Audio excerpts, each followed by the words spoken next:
Hello, beautiful people. I am Oliver Perrin for Semiogogue. Thank you very much for joining me today. Man, it's been so long since I've done a live stream that I can't even remember my boilerplate opening material nonsense. Please let me know if the audio and video are good. I have attached my better microphone. Apparently, I was having some problems in the past. People were telling me that the audio quality was not very good. I have attempted to correct that problem, but do let me know in the chat if it's sounding like it should. What is next? First of all, the basics from the for starting a live stream. Please do follow this channel, Semiogogue, as well as a safer space. You can do that on Odyssey, which I very much encourage. You know, God knows how long any of us are going to be on YouTube. You can do it on BitChute. You can do it, of course, here on YouTube. There are two channels. There's Semiogogue as well as a safer space. You can also follow me on Twitter, on Minds, although I don't know when the last time I logged in on Minds was, on Gab, and on Telegram. I'm increasingly using Telegram. I'm on Gab as well, and I post there regularly. Twitter, of course, as I said. So that's the basics there. Another point I should raise is to give props to the Praetorian Chads who make this possible. I will step over here so you can see the mighty names written on the tablet of life. These are people who, many of whom have been supporting the channel for quite some time. I had a few drop off recently for reasons that are perfectly understandable. I want to thank them very much for having supported the channel for all the time that they did, and thank everyone who still does, particularly since I know that many of you support the channel because of Tim, and I'll be giving you an update on him in just a moment. So thanks for sticking with me. I know he's been ill for a while. That's just unfortunately how these things go. So, books, shilling books. First one, my science fiction book, Vinculum, set in a dystopian future. This is about a book thief who is pursued by an esoteric sect of assassins and corporate hitmen who's tasked with tracking down a human book of sorts. So you can find that on Amazon. That's Oliver Perrin, Vinculum. And then and thanks to everyone who has ordered a copy and who has left a review, good reviews anyway. They're the only ones I'll thank you for. As well, there is my book, Cinders from the Bloomery of Youth, which is a collection of poems. That's under the name Oliver Timken Perrin, and you can find that on Amazon as well. I should also say, I'm going to do a brief review of it at the beginning of one of my upcoming streams, probably the next AMA that I have, but I picked up Brandon MP Hurd's book, The Dream God. Some of you may know him from over on Twitter. He's got a large following there. He's got a channel here on YouTube as well. I like him because he appears with wrist bracers on with studs and some sort of monkish hooded outfit out there in, I believe, Ireland, where he's located. But this is The Dream God. You can pick this up on Amazon as well. I won't do a review of it now, as I've got, like, I don't know, probably 5 or 6 pages left to read. But anyway, that will be coming up soon. So, if and when Ask Me Anything stream sucks, it's because of you, the audience, not asking good questions. It's all your fault, you know. I will give people a little bit more time to come in here, and I will give you an update on Tim. And then there are a few things of my own. I'm going to cover just some thoughts of mine that I thought would be interesting, and you guys can be thinking of big brain, good questions. We got in with a proper start time, rather I did for once, got in with a proper start time at 2. I'm going to try and roll out of here very sharp at 4. So that everybody who watches Unpopular Opinions, which I very much recommend, can get over there. I also want to recommend a few of my peeps, so to speak, my e-peeps channels. There is Apostolic Majesty, who's just great for history. Constantly new series appearing there, being added to, just really, really high quality content and good stuff. I mean, high quality discussions of history, not to overuse that term content. So I recommend him very much. There's Ferro, Ferro, another friend from over on the Academic Agent side of things. Of course, I recommend Academic Agent as well, but everybody already knows him. His channel is much bigger than mine. Ferro I recommend for art. Great stuff. There's another small channel that's up that I really dig. That's Panama Hat, who has sort of short little vignettes on art, poetry, and culture. Very cool little channel, deserves some growth. There are a number of them out there. There's Yiz, and of course, I think Yiz has been yeeted to some extent from YouTube. I'm not sure how much of that is voluntary on her part, but you can catch her, I think, over on well, Yiz, tell them here in the chat, since you're here, where they can find you. But there are all kinds of folks. Charlemagne's channel, Auron McIntyre, lots of peeps. I'm just trying from now on at the beginning of my streams to kind of do a shout out for those folks, because it's very hard to grow your channel if your content doesn't involve cat videos or, you know, Rube Goldberg machines and, you know, makeup tutorials. So yeah, let's do what we can to support each other. Oh, I see 99 Iron Duke is in the house, a friend from virtual friend from the United Kingdom. You can check out his channel as well. Shout outs to everyone, by God. So before I jump into talking about some of the just things that have been going through my mind lately, again, giving you time to come up with good questions, because Ask Me Anything streams, if they suck, it's your fault. I want to give you guys an update on Tim. I had been speaking to him. Most of you will know that he has just not been on the channel for a while. He has obviously been dealing with just recovering from more than one stroke now for quite some time. So, you know, that's not something that's going to sort itself out quickly or easily. But he got hit by something else, and he was thinking it was vagus nerve problems. And certainly he knows what he's talking about with those, having dealt with them before. And when I would talk to him, he kept telling me, oh, you know, a couple weeks should be good. And I'm thinking, you know, Tim is not somebody to bullshit. You know, if he thinks that he's about to take a dirt nap, he will tell me. But he kept saying, no, I think I'll be good. I think I'll be good. But every time I talked to him, he was sounding more and more, I don't know, his voice was losing its customary depth. People who've been following the channel for a long time will know back in the first years when it started, you know, he had a very different voice than he was having when I was talking to him more recently. But then apparently something got to some kind of a crisis point, and he went into the hospital for it, and he was diagnosed as having some sort of infection. And so they put him on a course of antibiotics. And the last time I talked to him was about a week ago. And as I said, many times when I talk to him, he says, yeah, I'm getting better. It's slow, you know, etc. But he didn't sound at all better.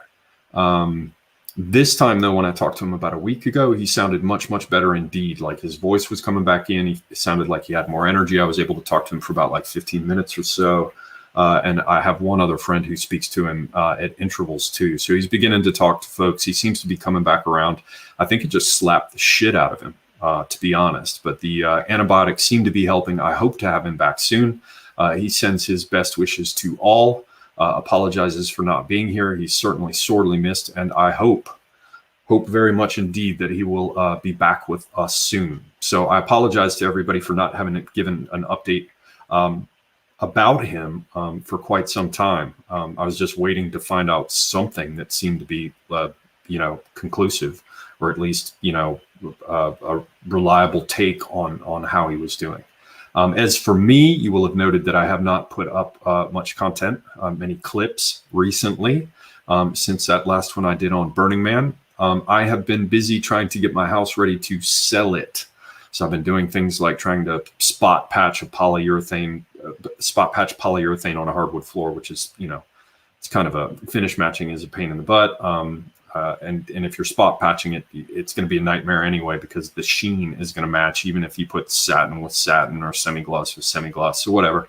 I just didn't feel like sanding down the whole floor. I've been repainting stuff. I had to haul my ass up into a tree and cut some branches off of it because they were growing up into my house, all tangled in power lines, all kinds of details that you guys don't want to hear about. But that is why I have not been producing stuff at my customary rate. However, I hope that there will be a burst again soon. I have a number of things planned, some of which people have heard about, some of which they haven't, some of which have been planned, some of which haven't.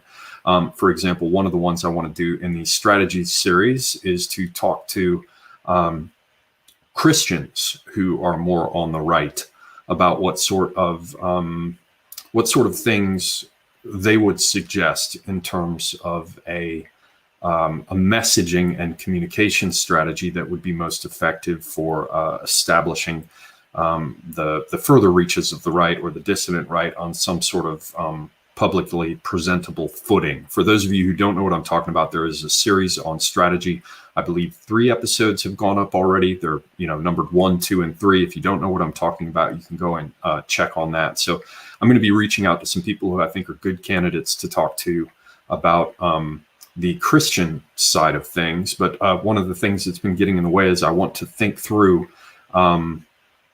really what I think the important questions are. Of course, I want to hear from them about it, but I'm racking my brain. I'm like, what are the specific things that you want to ask Christians about? I mean, they're obvious questions like, in what respects do you think that your interests overlap with those of people on the so-called dissident right? Where do you think those diverge? There are also questions that I think that go much more deep, in the sense that most of the dissident right people can be described in some fashion or another as not only rationalists, but particularists. In that being a term I underscore as distinct from universalism. And there is certainly a deep and raging current of universalism in Christianity. And so I have to get my head around it a little bit, but I hope to be doing that soon. Another one that I have planned, we're waiting for one of these programmers to come through, is a talk with programmers about how they think.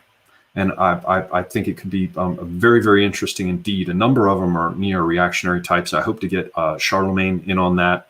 There are a few other people that I have in mind. And there's one guy in particular who I think would be a good fit. And he's been in the midst of moving. But as I understand it, he should be back soon. And we're going to have that scheduled before too much longer. I'm not going to do a full reveal on why I think it would be so interesting to talk to programmers about how they think, how they frame problems, how they attempt to ask the right question in terms of seeking solutions, the way in which they tackle problems in front of them.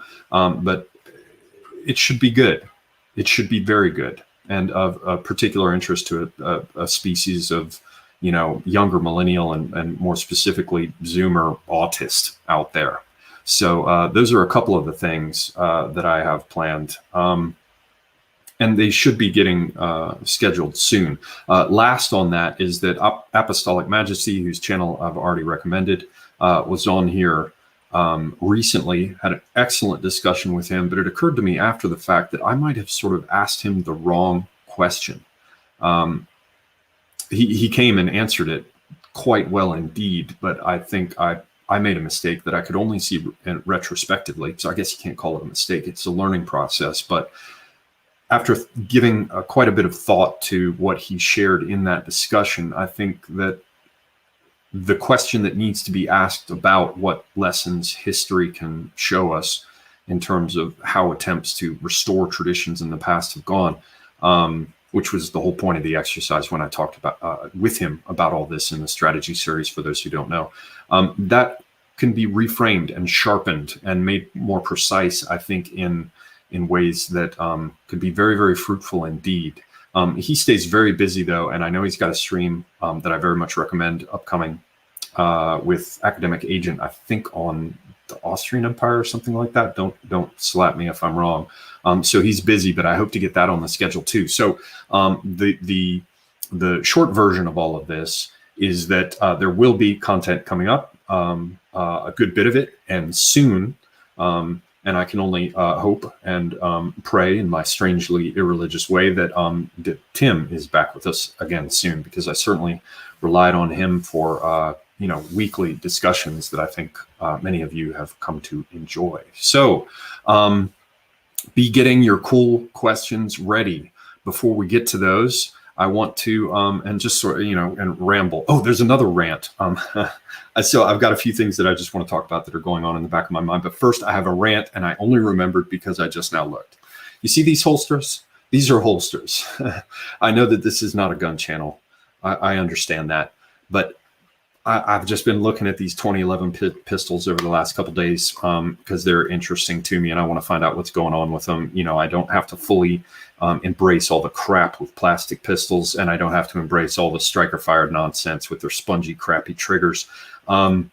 So I've been looking at 2011s. And in the course of that, I leaned back and I said to myself, well, let's take a look at what kind of holsters they have, because people who don't carry firearms are not aware of how important holsters are. And so I'm looking at all the holsters that they have available for these pistols, and everything is this Kydex crap. And it's shocking. They're, you know, I guess they got, you know, it's not a mom and pop operation, many of these holster companies, but they're just molding fucking Kydex. And then they have the nerve to charge you like $125 for it. It's just shocking. But there's something in particular. So everybody out there, I hope will find this interesting. Certainly anyone who carries firearms will, I would hope that this would be of interest to you. And maybe you can all go out there and spam bomb the holster manufacturers to get them to stop being such fucking assholes, such idiots who don't think. I'm going to illustrate what it is. This is my holster rant. Ladies and gentlemen, holster rant in 3, 2, 1. Okay. This is a type of holster. It comes from Don Hume. It's an inexpensive holster company that produces them for law enforcement. They're actually quite good.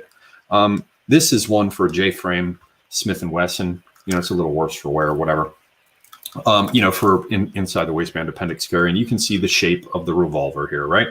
And here we have, you can see sort of where the cylinder would be and everything, how wide it is. Now, what I want you to notice about this holster, it's got these nice handy little straps on it, you know, that allow you to slide it under your belt and snap it on. It's, you know, it's a neat design. Notice that these straps are nice and thin, right? Because these people aren't fucking assholes. They're not idiots, right? Now, if I snap this together, you can see clearly that when this is on your belt with the cylinder in it, you know, the cylinder of the revolver in it, which, and I bring that up because what it would do is it would expand it slightly, right, to its full width. When that's in there, you see how the widest point of the holster right here is in front of the goddamn snaps? Do you see that, ladies and gentlemen? Do you see that? How right here, when the pistol is in the holster, the widest point of the holster is not where the snaps are. You with me? It's not where the snaps are because you're trying to conceal the firearm. And because you're trying to conceal the firearm, the last thing you would want to do is put the loops or the straps or whatever that go around the belt at exactly the widest point, thereby making the widest point wider.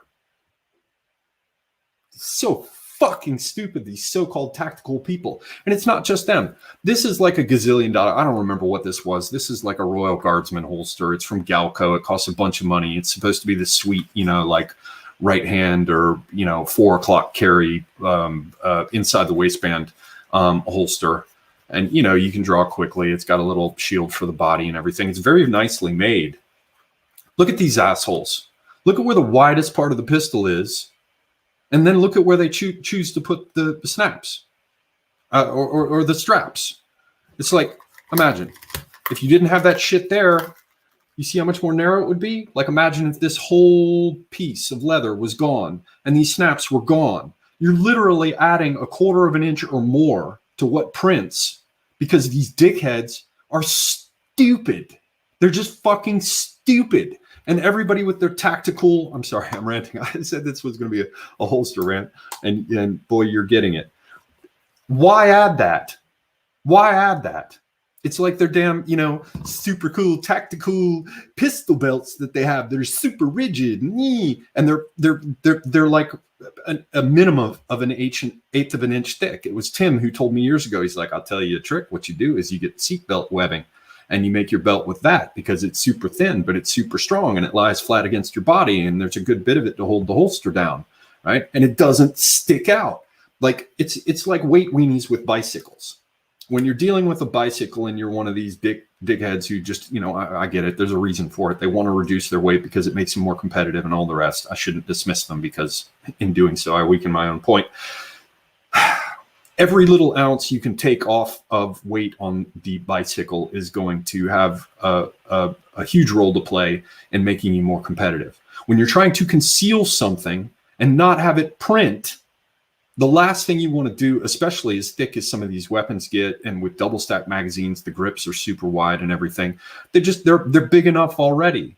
You don't want to add a quarter of an inch to what's already printing or more with some of these dickweed, clip-on, snap-on, whatever they are, holsters. Like, I wish I could just get all the major holster manufacturers in a Zoom call and just bitch at all of them.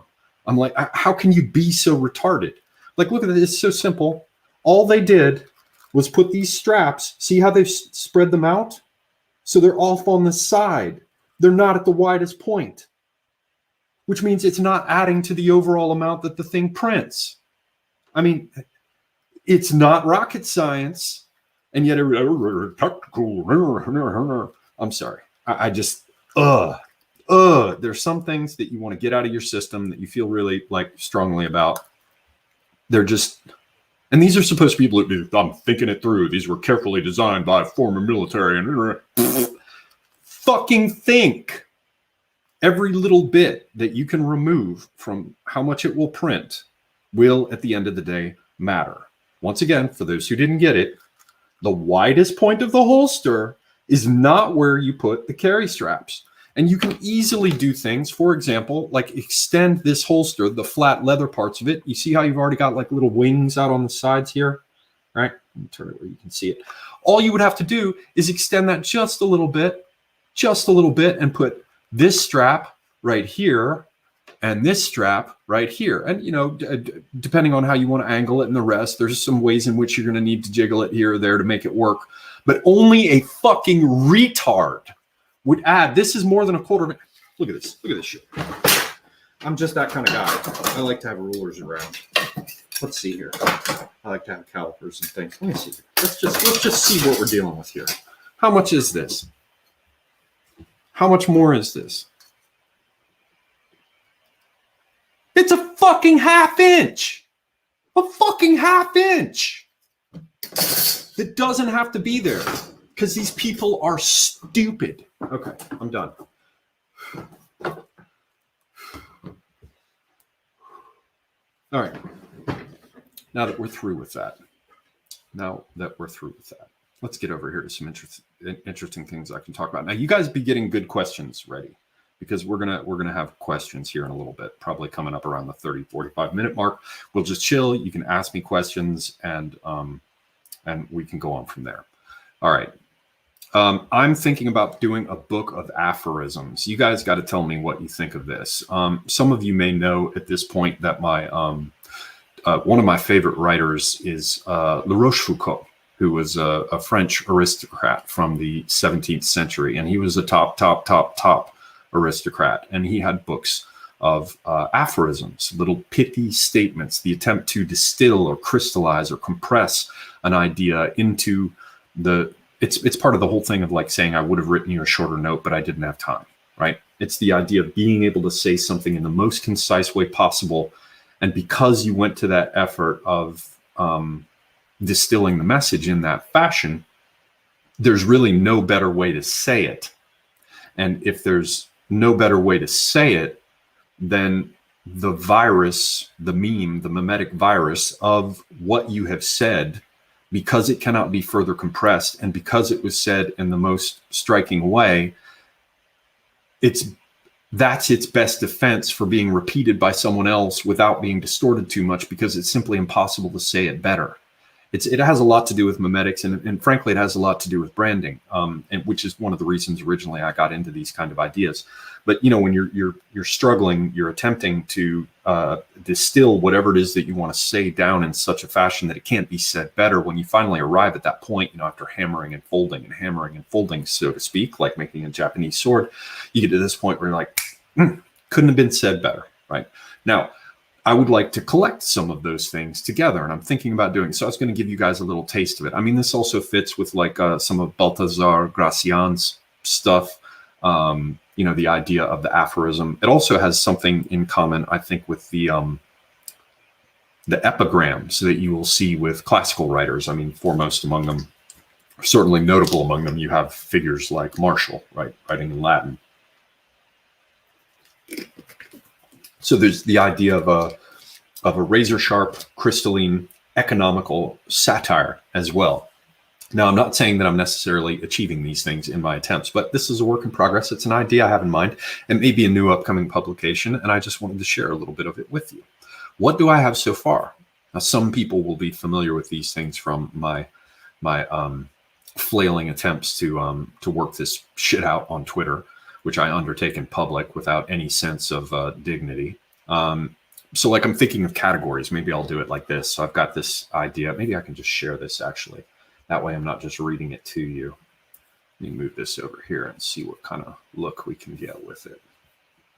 If we can make it big, let's make it larger. It's not happening. Just a second. Oh man, what's in those birds outside? Might be time to kill those birds. I hate the sound of bird song. All right. They're just so obnoxious. They just want to come and make their noise at you. That's something you can tell me in the chat. Is it, do you go to hell if you kill songbirds around your house because they annoy you? Is that permissible? I mean, I can kill rats if they're in my house. I certainly don't have any problem with like pigeons when they come in en masse and like settle on my house. Is it evil to like kill all the songbirds around your house? Ladies and gentlemen, let me know in the chat. Meanwhile, let's jump over here. These are some of the aphorisms that I'm working on. Let's see, is this visible now? Yeah, all right. So here are a few ideas, right? So one of them, like on the risks of blindness, right? This is just me. I'm just at this point, let me get over here. I'm just, no, let's do it like this. That's better. I am attempting to explore this. These are not finished works, but like, so on the risks of blindness. Whites are the only group on earth pretending racial and ethnic groups either don't exist or are meaningless. But the real harm arises with the concomitant assumption that whites themselves could therefore never be targeted as a group. Nothing could be further from the truth. I'll grant you that one's not all that economical, but it's an important idea and it's compressed. It's done. Another person who has approached thought in this way is Nietzsche.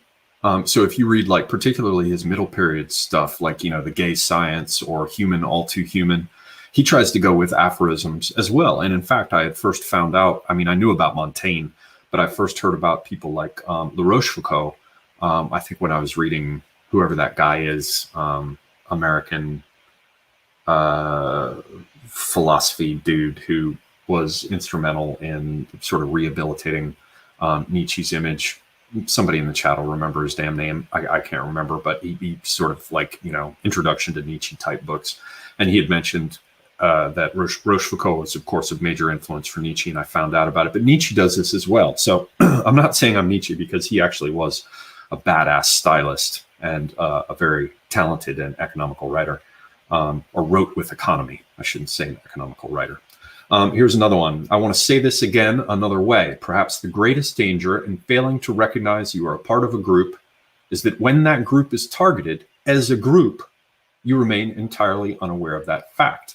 Pattern recognition is thereby jammed. And if I say it yet another way, if you aren't aware that whites are a group, when that group is targeted, you'll be unaware that you personally are a target. Worth thinking about, which brings us on to the next subject, on self-defense. Some of these titles might be a little bit ironical. The only acceptable response to attack is suicide.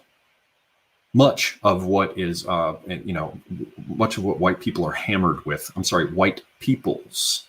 Much of what white peoples are hammered with really comes down to this. No matter what it is that's happening to you, you can't do anything about it. Therefore, the only acceptable response to attack is suicide.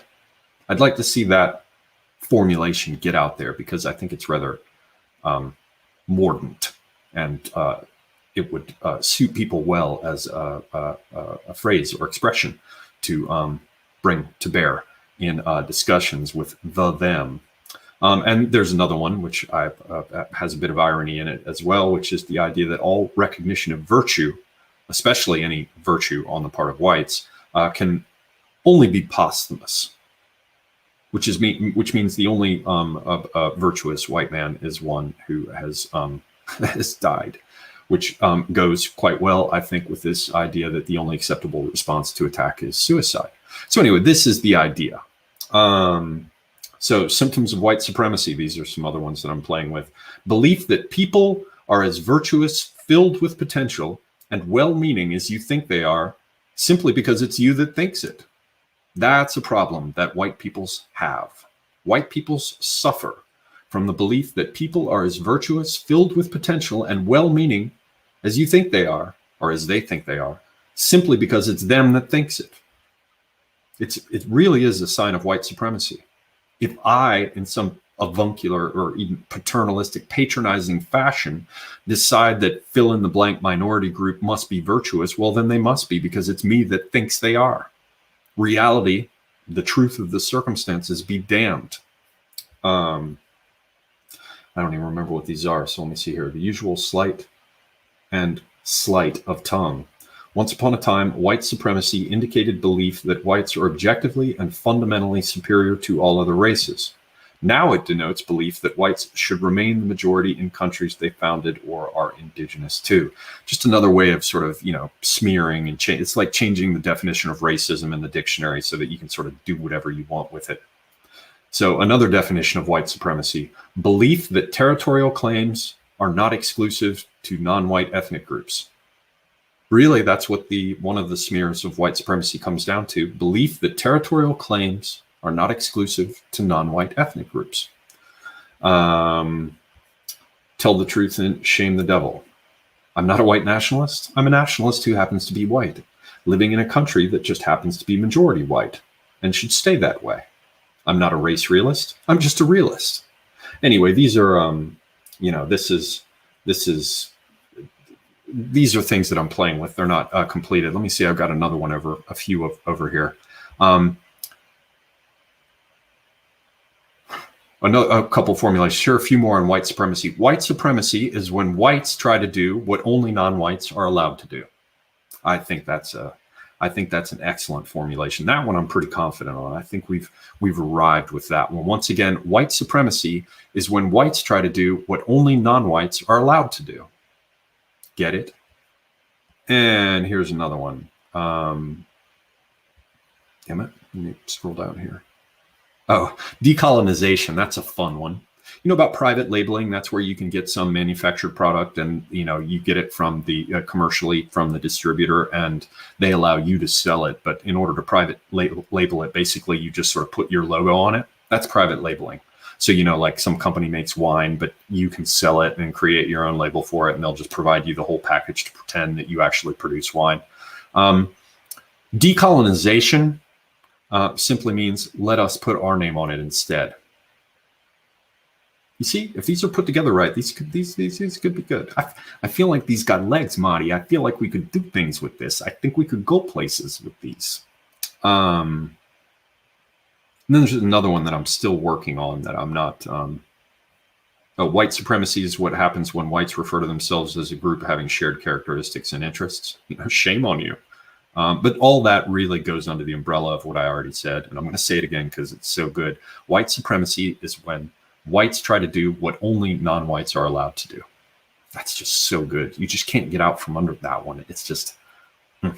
But here's another one I'm working on. Oddly, the place wherein the state, by any measure, has the most power to shape and enforce standards of behavior, prisons, is precisely where it's most impotent in imposing its otherwise most favored project, deracination.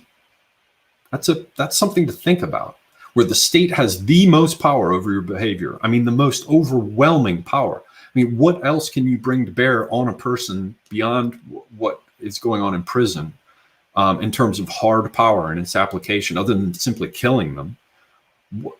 Where do you have more control over what people can do? What they can say, how they can behave, what their schedule is, what they're exposed to? Where do you have more power? And yet where on earth do you see a more consistent pattern of people breaking out into their racial cohorts? Food for thought. So yeah, these are some things that I have been thinking about. I think it could be interesting to work on a little book of aphorisms. I see somebody in the chat is saying, what is Zale reading from? I'm reading from my notes for a book idea. So yeah, these are some ideas that I'm playing with. There's some notions. There are some notions. Yes, indeed. So I mean, I have a few other things that I could talk about here, but I really want to make this an AMA since I haven't talked to folks in a while. But as I said, when Ask Me Anything streams suck, it's your fault. So what do we have for questions? Does anyone out there have questions for me? Now, do please put like an @Semiogogue on them so that I can see them clearly. And yeah, I will attempt to respond to them. I see we got some old school peeps in the house, like Mr. John Ski. Glad to see you here. Glad that there is a moderator in the house as well. Let me see if any of our moderators else rolled through here. Who's here? Who here did I know besides Yiz? Hello, Yiz, by the way. I think I said hello already once, but in case I didn't. Who else is old school in the house? I'm waiting for good questions, peoples. As I said, hello to 99 Iron Duke, sir. Or I guess where he's from, it's more like this. Let's see here. Faith, Alexandria O. Hello, Miss Lady. Who else? Guy from V2. I'm not going to say guy from Vermont. I always get that wrong. Hello, guy from V2. Adherent of Lady Columbia. Hello, hello. Good to see you here, my friend. Sabrina C1. Hello, Miss Lady. Good to see you. I'm looking for good questions. Okay, I got this from H. Grimes. Hello, sir. Saying, where's the cantankerous old man? Hopefully you caught when I covered that. It's closer to the outset of the stream. Tim has been ill. It has been a big question mark as to why. I mean, he's still, regardless, he's going to be dealing with stroke recovery anyway, but he had something else heaped upon that. So yeah, just if you didn't catch that, you may have been asking before I even said it, so forgive me. But if people are coming in late or just now, you can wait until this stream is finished and go back and I discuss it at the beginning. I don't want to make everybody have to listen to it twice. I see Ruination Media is in the house. Speaking of channels that I want to promote, he's a friend from down under. I hope it's not too forward of me to call him a friend, but he's been around for a while. I've had him as a guest on the channel. Definitely check out Ruination Media. Who else do we have here? Yes, indeed.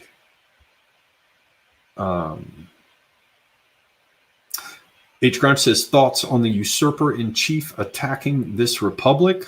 No, I can't look at it right now. I can't. I haven't eaten much thus far today, but what I have eaten, I would just right on the table. Just looking at it directly. It's like when I used to visit Tim in prison and I was like, how's the food? You know, I'm like, look at that right there or whatever. I'm like, there's something in my sandwich. He's like, don't look, just swallow it. He's like, you haven't learned about prison food, just don't look. Because, you know, you'd be there for visiting days and you could, like, you know, get the thing out of the frozen machine and carry it over to the microwave. Yeah. Yeah, Joe Biden is like prison food. When you got to eat, just don't look, just whatever it is, swallow it for the moment. There ain't anything you can do about it. Or as people say, step over it. Yiz says, Semiogogue, do you have entropy? I don't like giving PooTube money. No, I don't have entropy. I really need to start using that. And I should probably even set up super chats. I just, for some reason, there's some part of me that doesn't want to do it. It's the same reason I'm not selling merchandise. I need to get off my ass and do it because there's nothing wrong with doing it. I've got an underdeveloped huckster in me, or maybe I've applied my hucksterism elsewhere for so many years that it's hard for me to bring it around to this other domain of actually making money. But yeah, I need to do something about that. I even signed up for a Teespring account, and I have such good t-shirt ideas. I totally need to do it. So yeah, at the moment, Yiz, thank you for asking, but no, not at present. All righty. Arturi Cavella says, but this could be a gun channel. Yeah, I tend to think that dissident right content mixed with a gun channel is is just asking for it in the worst kind of way. Yeah. Yiz says, be careful with the gun autism. You might accidentally conjure Don. That is a risk. That is a risk. Don the Plebe, another friend of the channel, who's got a channel out there you guys can check out. Sorry to be saying and so much. Handsome Horse says, Semiogogue holsters are made by and for fat people. You know, a lot of them are. Now, I've gotten to the point where I can pretty well conceal. I mean, a J-frame I can conceal with a plain old T-shirt, and I don't mean a loose one like all the goobers use. They'll be wearing a fucking muumuu, and they're like, look, I can conceal it. All I'm wearing is a muumuu. I'm like, no, the test is whether I could wear, for example, this shirt and conceal a firearm with it. And I'm here to tell you, I can, because I pay attention to like whether there's a hollow in your body in this one spot and how you angle everything. And I pay attention to doing things like taking the half-inch off the fucking holster at its widest point. Yeah, sorry. We just went back down that again. I'm 6 feet tall and I don't know, between 165 and 170. So my body's not small, but I'm fairly slender. So it's like, you know, you have to be careful to hide things. Whereas, you know, if you're like used to if the heaviest thing you've ever pulled on was the handle on the side of the Barca Lounger, you know, you can hide anything. But I can conceal a 1911 Commander size fairly well if it has the bobbed butt and it's the proper holster. And that, I mean, God, don't even get me going down that road of like how many holsters you have to. I have a whole drawers full of holsters like this that cost like, you know, $100-$150 each, this kind of thing, that you just try them and they don't work. You have to go through so many damn holsters before you get it right, unless you get really, really lucky. Anyway, so who else be in the house? Sure enough, there are some people in the house here today.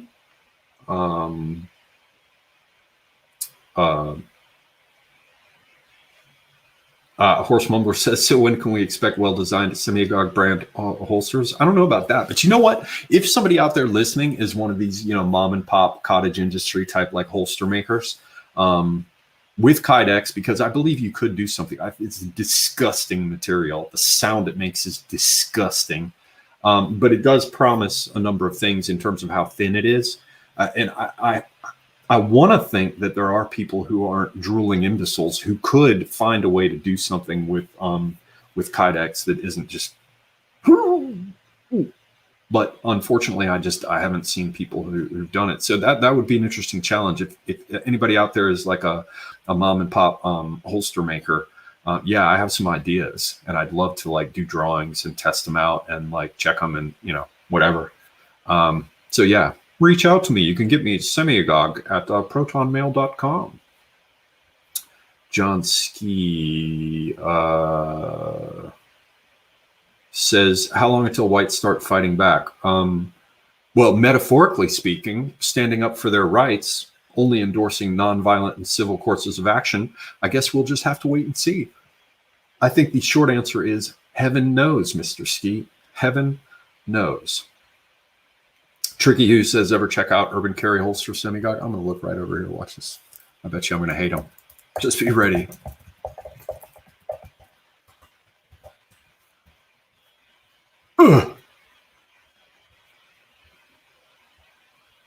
Oh, there we go.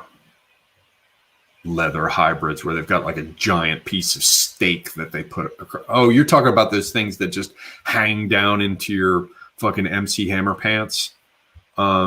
Yeah, this is goober gear for the most part. I mean, like if you have like just a really straightforward, simple inside the waistband holster that you know has one of the a single wide clip on it, it's retarded because the wide clip is put at the thickest point to make it that much more impossible to hide it. But I'm like, okay, I used to carry a revolver with one of those kind of holsters, and you know, if you're ghetto or whatever, the urban carry just makes me want to piss myself laughing.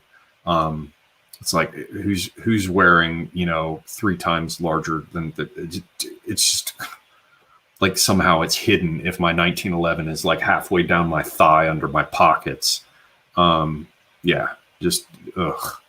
And then you've got your sort of normal, you know, pancake style or, you know, on the hip 4 o'clock holsters that are kind of like, yeah, whatever. Yeah, I'm not feeling it, my friend. Sorry. Okay.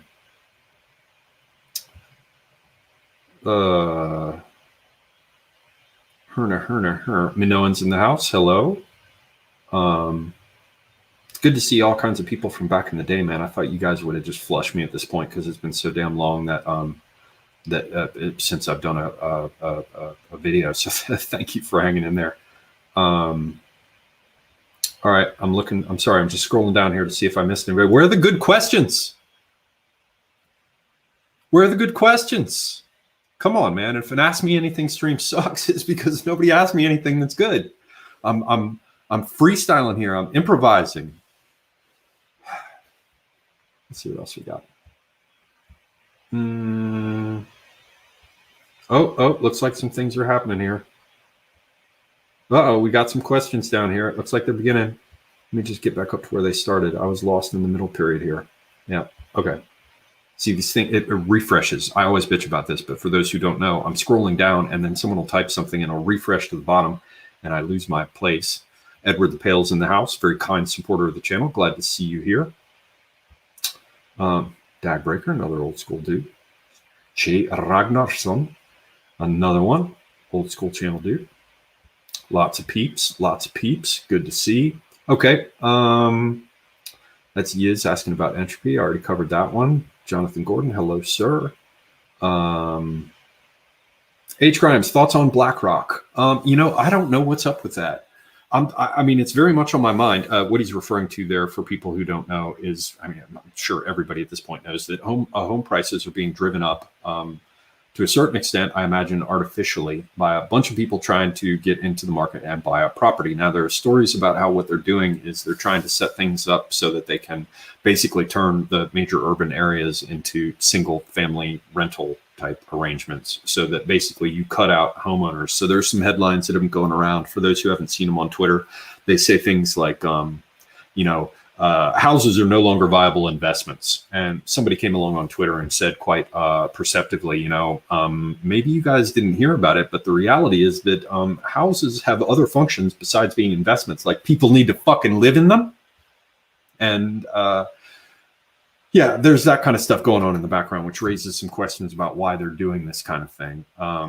But there can be no question that it's happening. I think to some extent, the prices are going up, and it's not everywhere. It's only in some places, to my knowledge.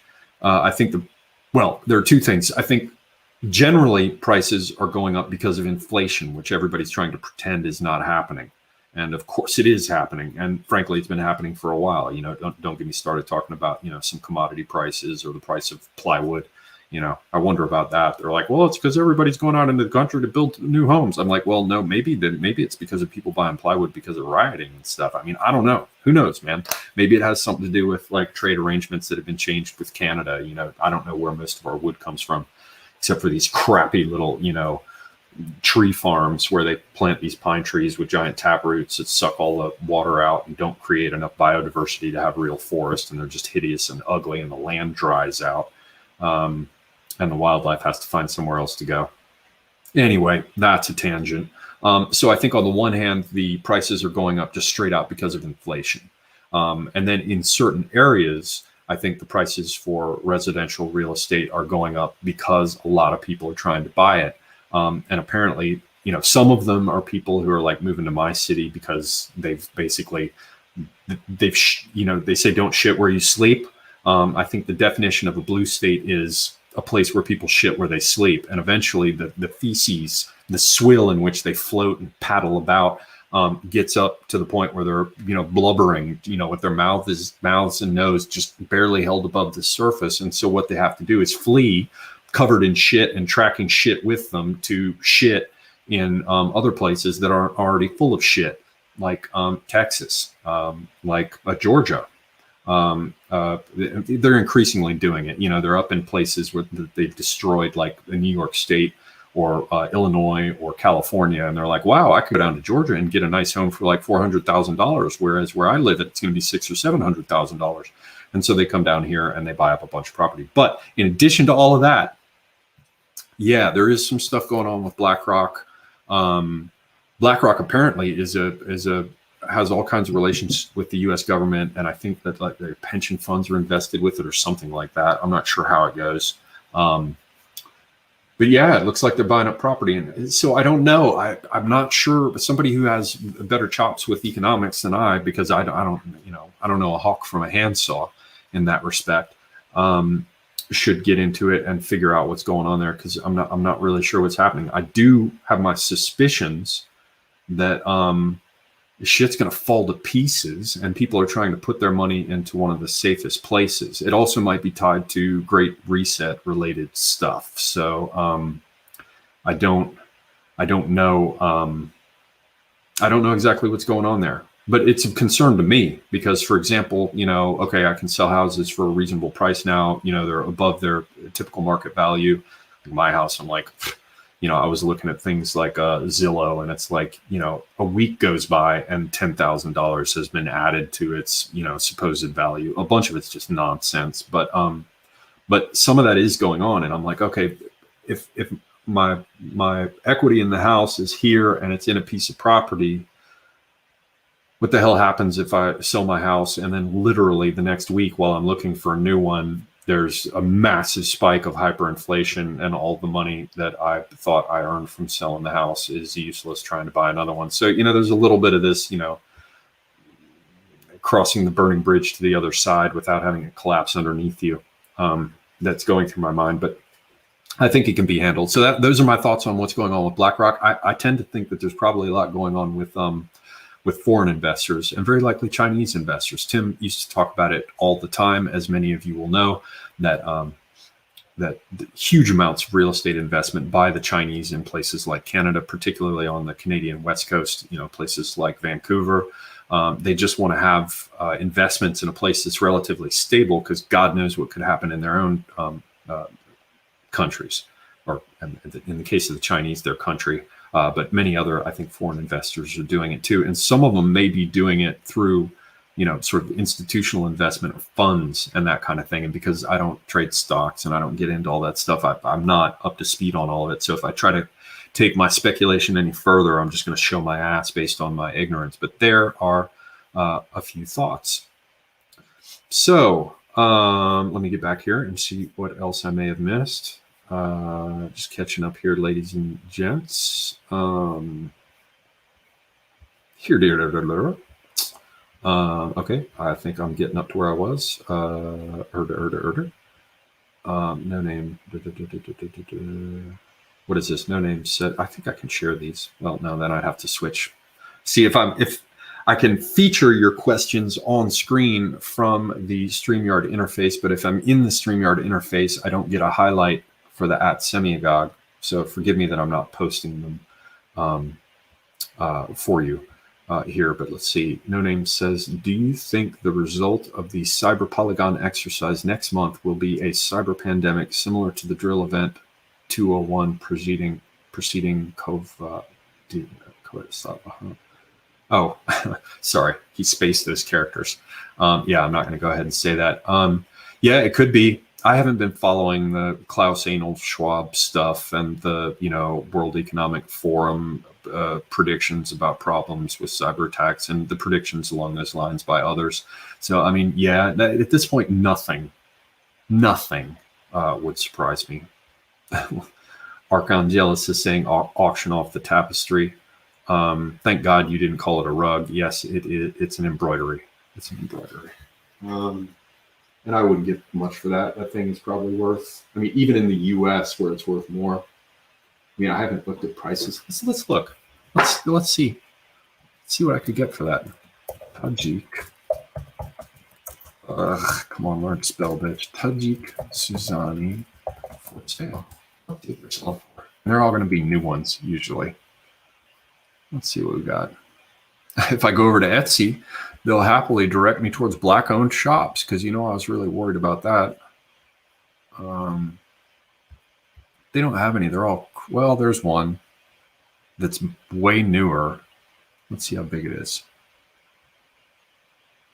57 by 53 inches.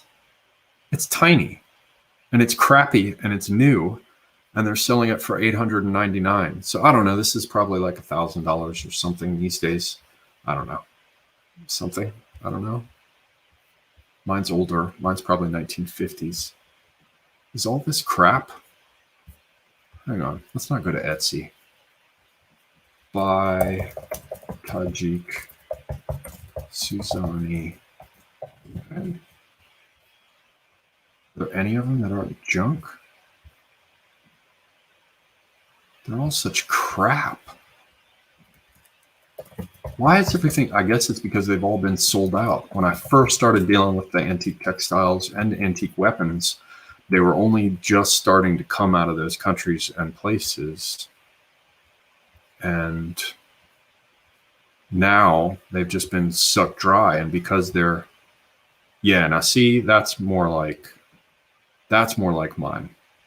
It's like mid 20th century, 270 by 360. So it's smaller than mine, I think. That's probably centimeters. And they want $600 from Uzbekistan. So yeah, this is, I don't know, this is like $700-800, something like that.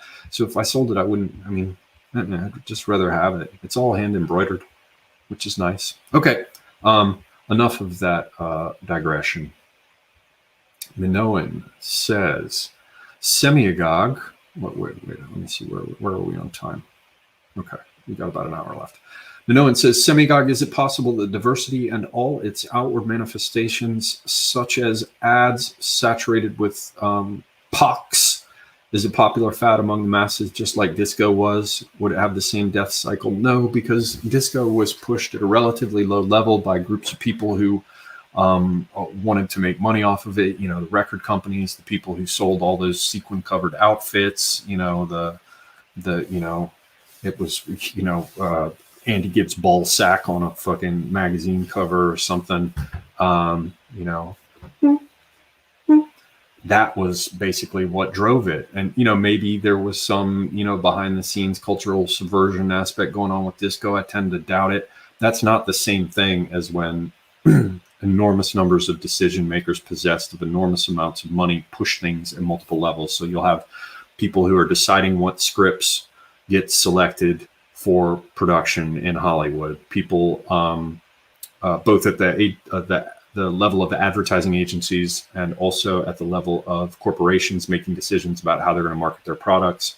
You have non-governmental organizations. You have many of them run by enormously wealthy people, like, you know, Soros is a favorite one to point at, though there are others. I mean, and that's just, you know, that's just the first level of this. Or look at the universities, what, you know, the neo-reactionary people call the cathedral, you know, the journalists and the universities, the educational institutions, all these things, and I've only just touched a couple of them, are being pushed artificially to maintain and perpetuate this crap. So it's not like, you know, it's not like disco where it's going to go in and out of style. However, that said, I do not believe that it is all a fait accompli, that it survives forever. Things could happen, and to a considerable extent, I certainly hope they do. Always civil, always lawful. Never forget, boys and girls. Johnsky asked about a Semiogogue plushie. Well, let me think about that. No. What else? Yeah, sorry. Okay. Oh, Johnsky gave me a link for a holster. Let's take a look at it.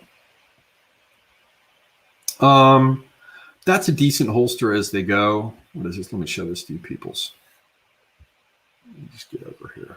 How do I share? Oh, I've got the damn thing moved over, but hopefully you'll be able to see it. Let me do this. This is retarded. Hang on, I gotta move it off of here or I can't share it because the button I'd need to press to share it is not visible. Okay, let me go back over here. Oh, I can close this chat thing. Sorry. Now, this holster.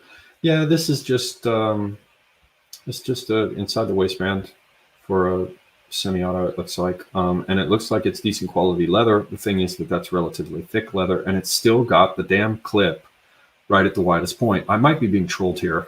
Are you trolling me? God damn it. By showing me them with the crap at the widest point, somehow I suspect that might be the case. All right, let's get back over here to the chat.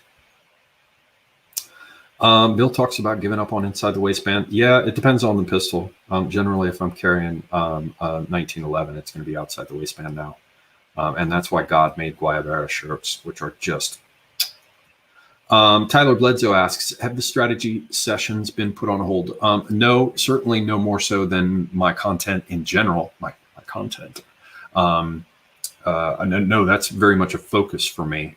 You might not have caught it earlier, but I hope to have one on how programmers think that will be part of the strategy series explicitly. I hope to have Apostolic Majesty back on to discuss another aspect of history that I think we need to review in order to understand how these things have been tackled in the past, what the prospects for success in restorations could be.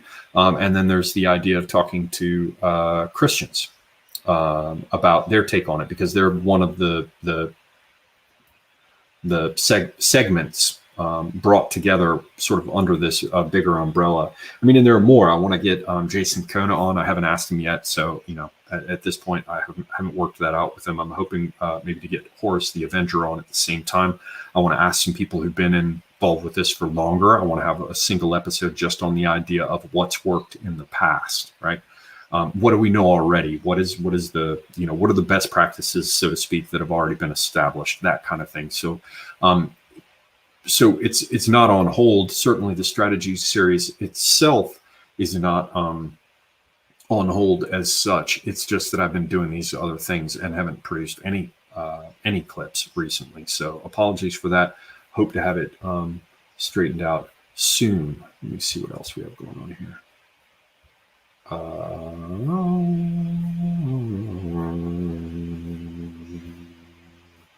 It just refreshed. Sorry, peoples. So I don't want to miss anybody if they had good questions. Okay, there, I'm catching up. Man, I need to move faster. 99 Iron Duke says, how long did you live in Turkey and what did you think of it and the people? I lived there for 6 years total, but on 2 occasions. So once for 2.5 years, once for 3.5 years.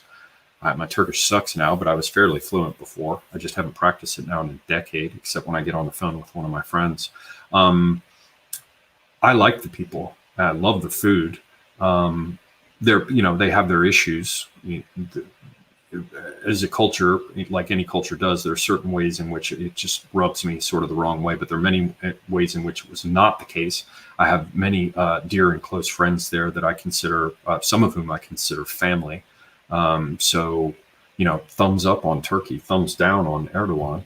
And for those people in European countries who are like, I hate Turks, screw the Turks, right? The worst Turks move to Europe. The best Turks stay in Turkey. So if your opinion has only been formed about Turks based on the ones who come over to suck off of welfare programs, then you're not really familiar with the type. Not to say that they, that they're not human beings, and not to say that they don't have their own issues, and many of them can be objectionable. But my overall impression was very, very positive. Now, of course, I haven't been there in 10 years, or no, 8 years probably now. Horse Mumbler, another old-time channel follower, good to see you, says, what do you think of seasonal festivals as a way to gather regularly over the long term without necessarily forming centralized settlements? Thoughts on settlements, central distributed? That's a big topic. Let me just go with the idea of the festivals. I like them. I think that there's a lot in that remains powerful. It's a potent thing to exploit or make the most of. Exploit has the negative connotations that it really doesn't deserve. There are aspects of that I think are very old in our cultures, and it would be prudent and interesting to bring some of these aspects back to life, because there have been so many attempts to, our entire calendar is full of, pride parades and wagging black dildos and rainbow flags. And I just, could we go back to some of the older things that used to work for, seasonal or cyclical ways that we all come together? Some of that we have touched upon. By that, I mean me, myself speaking with, I was speaking with my friend Jolly Scholar 888, and you can see in our clip on processions a bit about that. It covers this if you haven't seen it already, and our clip on Burning Man, which is the most recent one that I have up. Don't hate me because that was put up as long as 3 weeks ago. Dave Kreefa says, Semiogogue preferred platform, AR or AK. To be honest with you, at the end of the day, I'd like to have one of both. I don't know if I'm all that excited about the 7.62 by 39. I think it's a reasonable cartridge. It hits harder and stuff. It doesn't have a very flat trajectory though. So yeah. And I like everything I hear about the recoil impulse on the AR, and the flat trajectory is like a little laser gun. I do understand it can be very, very finicky if you've got fine sand. A friend of mine who recently got out of the military was bitching about how the whole thing froze up on him, and it took him literally. I mean, he was out there 45 minutes trying to get the thing to like come loose. So yeah, I'd like to have one of each, because I think they both have interesting things that recommend them. But if I had to go out and have people shooting at me and I had to shoot back at them, I probably want the AK, because you want it to work. But I want to look more into it, because it'd be interesting, for example, to look at the AK, but with 5.56. So I don't know. We'll see. I mean, I've got an M1 carbine at present. I don't need to get all fancy and black rifle. It's magazine fed. It works. I've got enough ammunition socked away. So yeah, maybe I'll get into the whole black rifle thing later. At the moment, I'm actually looking at semi-auto shotguns, like either the Benelli or the Beretta 13, whatever. Those seem interesting to me. Once I get out in the country, I'll pay more attention to rifles.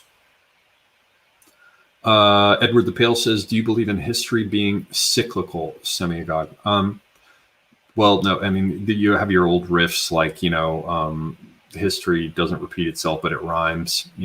Another way to say that I think is the best way to answer that question is that, yeah, you can conceive of it as cyclical, because if you're looking straight at it, it looks like it's going like this. However, if you rotate it, so to speak, you can see that it's actually a spiral and it's going upwards. So it does come around to the same area, but it's going upwards and going inwards or downwards and outwards, if you like. Depending upon whether it's coming together, like Shiva's lingam ascending or splintering evermore into fiery electrical fragmentation of Kali's painted red tongue and pubis. That's a bit of esoterica that most people won't get. So yeah, I think it's a spiral describes it better than a circle, which is to say, again, that it doesn't repeat itself, it rhymes. So I don't know if I'm fully Spenglerian. Let's see here. Orange Triangle says, Semiogogue, what's your position on crypto?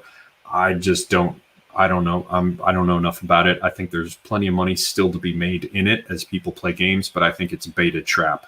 So people are like, oh, it's not a baited trap. I can make real money on it. That's the whole point. Yes, you can make real money on it. That's the bait. But there are going to be a whole bunch of people left holding the bag when it finally does get locked in. They need to draw people over with the promise, I think at the end of the day, it's probably not a good thing. I don't care what they talk about, dude, Satoshi or whatever. It's all going on the network. I mean, we just heard about these, maybe people know some details and I'm misconstruing this. Maybe I don't know enough. I'm not claiming to be any kind of an expert, but, we just heard about the Colonial Pipeline hackers getting paid in crypto, and part of that money was seized. We're seeing crackdowns on, Bitcoin mining operations in Iran because they've outlawed Bitcoin. I think some of that kind of stuff is happening in Turkey too. They can also do things with taxation on it. I mean, all this idea that it's free and open and anonymous or whatever, but there's some real issues with crossing over from the realm where you can look at your Bitcoin and think about how rich you are, and then there's the business of turning it into money. And taxation and legal repercussions and the rest. Yeah, I don't know what to think of it. And there is something, I'm not saying like a big defender of the dollar, but it was very interesting to me to see Donald Trump come out and say, no, I'm not into Bitcoin because it makes the dollar weaker. And when you look at it from that perspective, it raises certain questions about who would be behind it, what the end game would be. And remember, it's like Russian nested dolls in terms of cat's paws. It's not a cat's paw. It's a cat's paw inside a cat's paw inside a cat's paw, you know, and however many layers down and inverted, you can finally see the little hand, you know, doing whatever it is it's doing, depending on who it is doing it. So I'm deeply distrustful of it. I think people can make good money with it for the time being. I think most of that is played out. And, you know, the late adopters who are making some money on it now, good for them. I hope they get out of it with good returns. But I think it likely there will come a reckoning. John Ski says, what is the end game for Democrats taking Chinese piles of cash and thus Chinese orders? Ultimate power, CCP communism in the USA. They will be the first to be liquidated by the CCP. I don't know. I don't know what's going on with that. I know that the CCP isn't the only group doing things. And that the CCP is not immune to being manipulated by other parties and powers. It's a very complex picture. And to be honest with you, ever since the crap with the election went down, I have not been paying attention to geopolitics like I was very intently for the 5 years prior to that. So I haven't been keeping up with it. My only idea, though, is that it's not just the Chinese, certainly, and they're not immune to being manipulated themselves. What's that like? I think it's a Benny Gesserit statement from Dune or whatever. You know, I see plans within plans, and I can't fucking make any sense of them. So, get back to me later and ask the question, and I'll see what I have to say about it. Dagbreaker says, Semiogogue, how's it? I have reason to believe that when money printer goes brrr, land is the best safety net that holds its value. It's called quantitative easing. Yeah, I think that's going to be an aspect of it. So I'm like, if I'm going to turn loose of this land, I want to carry that money off to some place where I can do well getting other land and do it quickly. So yeah, there's some things I'm going to have to get figured out for all that business, at least as far as it relates to me. Evan S. Hello, says, I picked up Strategic Atlas on your and Tim's suggestion. It's a fascinating time capsule. So many dumpster fires around the world have been smoldering for 40 plus years. Yeah. That is true. And I recommend that book for everybody, just as a way, like Evan S. is saying here, it's a time capsule. It goes back some time, but the lessons are really timeless in terms of how it's supposed to jog your mind and help you find a way to learn to look at the world as a game board a bit differently than maybe you've been in the habit of. I see Bodacious has just appeared and says, how is Tim? You're going to have to scroll back. I've answered that a couple times. The short version is that he was pretty bad there for a while. And he kept saying he'd get better, but he wasn't sounding better. And then he went off to the hospital and got put on a course of antibiotics. Last time I talked to him was last week, and he sounded pretty good. Not all the way back, certainly. And, I'll let him hopefully be on here soon, hopefully, as he is very much missed. And he can choose to relate or not relate these other aspects of the story that he told me, which are like something straight out of a picaresque novel. But yeah, he seems better. And I'm cautiously optimistic that he is getting better quickly. This is from PIB Thought Criminals. Semiogogue only just joined, so sorry if already covered, but if by 2030 we will all own nothing and be happy, i.e. rent, homes, cars, etc., who are we renting from? Is there any positive to the agenda? No, I would doubt it. Everything is going to be XaaS, whatever it is as a service, office space as a service, having a family as a service, car as a service, because you won't own shit. No, I think it's a very dark and evil and ugly thing that our wise overlords have decided that they're going to impose upon us. I don't see an upside to it. I am, again, cautiously optimistic that something will happen to change it, but I'm not so optimistic that I'm staying where I am. I'm getting out of the damn cities because at this point, I do believe it's a very wise thing. Or when people say, if you stay in the city right now, you're an idiot. I mean, I was just talking to a friend of mine. Let me see if I can find the picture. Maybe I can just play it for you on my phone. Let me see here. Make sure the screen is visible. Get over here to the...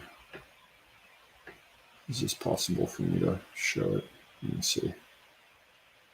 This is a guy just picking up his order from some Uber driver, right? This is my buddy with the white beard, tattoo artist. This is him just picking up his order. This is the driver who delivered it. Can you go? You can hang on. I mean, it's not a big deal, but it's just this crap is going on all the time, every day.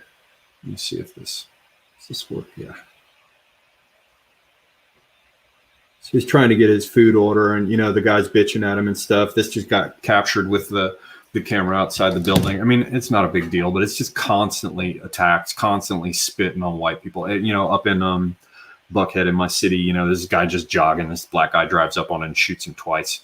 You know, it's just constant. It's everywhere. From the low level hostility to the high level. Like I had to call somebody about some property tax stuff, and the first woman I got, I was like, oh no, because you're calling the tax office with the county or whatever, and I heard it. It was a college educated black woman, and I was like, oh my god. And I'm like trying to be just very nice and very friendly, and then of course she senses that I'm trying to be accommodating, and then interprets it as being patronizing and gets really nasty. Luckily, the thing got transferred to this other woman, and I got an old school black woman that I know how to talk to, because if you know how to talk to them, they'll talk to you back the same way, and everything will be fine. But that first one, oh my God, they're just horrible in their resentments, and there's a lot of that going on in the cities. So, yeah. What was the original question? I've been off here in La La Land so much, I missed it. Where is it? Oh, yeah. Is there anything positive to the agenda? No, there's not. And that's why I'm getting out of the cities, because it's just going to be ugly. It's going to get worse before it gets better. At this point, the light at the end of the tunnel may very well be an oncoming train. He says, my family and I are investing in precious metals, 1 400 round box at a time. Yeah. I was scared there for a second when you said precious metals, and I'm like, please God, tell me you're not suckered into that buying gold and silver racket. But clearly you're not, because this ain't your first rodeo. Sounds like they got some common sense out in that holler you're from, and I do not doubt it. All right, I'm way behind now. Let's see what else we got here.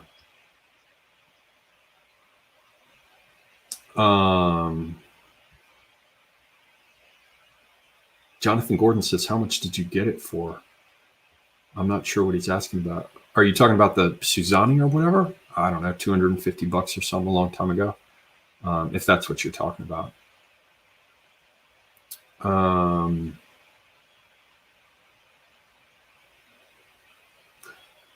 Marcus Aurelius says, Semiogogue, could you talk about a brief general overview on angles of sorrow? Any resources for studying this topic would be most welcome. Thanks in advance. I wish I could answer you, and it sounds like a very interesting question, but I've just never, I'm not sure what angles of sorrow are. Come in and give me some sort of context for that if it's something I know about, but it might be that I don't. Baseman says Persian rugs are the best. I disagree. You know, you've got basically the odd count knot, which can give you curving patterns that you find with the hand-woven Persian rugs. So that type of knotting is more suited for creating curving patterns in terms of what's executed in terms of the design of the carpet, the image that's shown on it. But the Turkish knots are, you can think of them as being a square knot with an even number, sort of, that's a way to think about it. And they tend to give you more rectilinear geometric designs. And I actually very much prefer, I guess I don't have one out here I'll show you. I very much prefer the Turkish style rugs. Also, very often the Persian rugs are wool knotted on cotton. And I like wool on wool rugs. I mean, I'm not saying that you can't make a nice Persian rug with wool on cotton, but it's just not to my tastes. Never has been. There are some Persian rugs I'd like to have, but like I'm way more into like an Eagle Kazakh, or some of these carpets from the Caucasus, generally more Turkic looking, even if they're Avar or Armenian or whatever.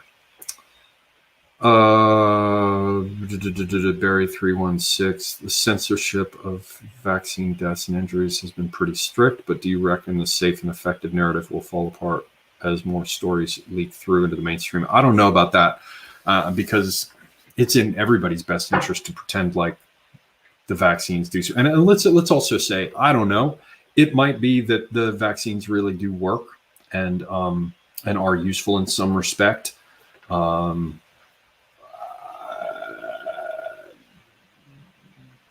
But I'm not inclined to credit that. However, listen to your local health authorities, and I'm certainly not going to say that vaccines are ineffective. Make up your own mind. It's your body, your choice.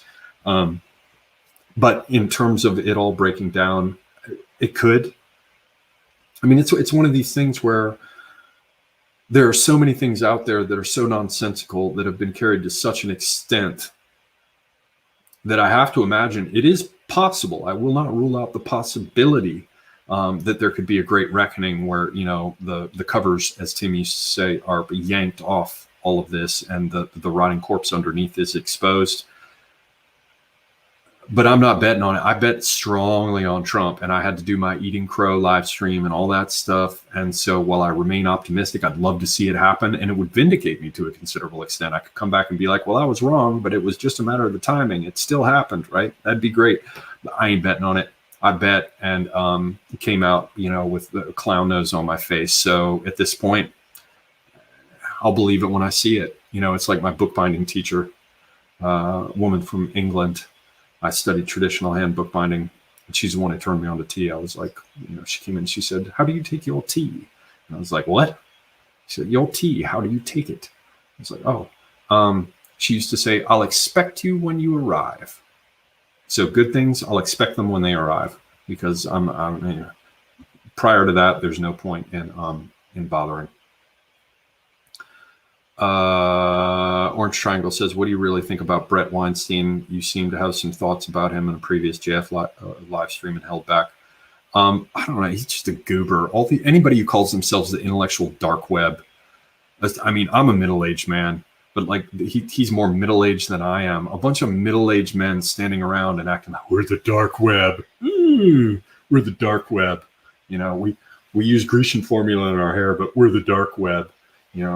We've got problems with our prostate being a little bit swollen, but we're really cool. Like, just fuck off, man. All of them trying to imagine like they're edgy when they're really just sort of cleaving to, they're within the acceptable Overton window of a mild, what do you call it? God, I can't even fucking speak English or think today.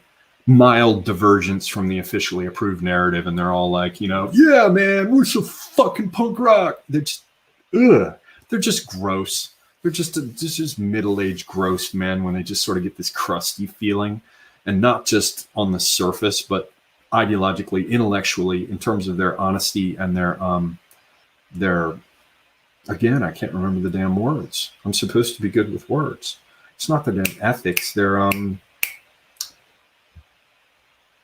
willingness, I'll just say it this a stupid way, their willingness to mean what they say and say what they mean, to be stand up, upright, to be upright gentlemen. It's gross. They hem and they haw and they run from confrontation because they got this shit on the line or that shit on the line. And if that's the case, it's like that business where Jordan Peterson got called out by that guy who was like, trying to ask him questions about those people that we're never allowed to mention.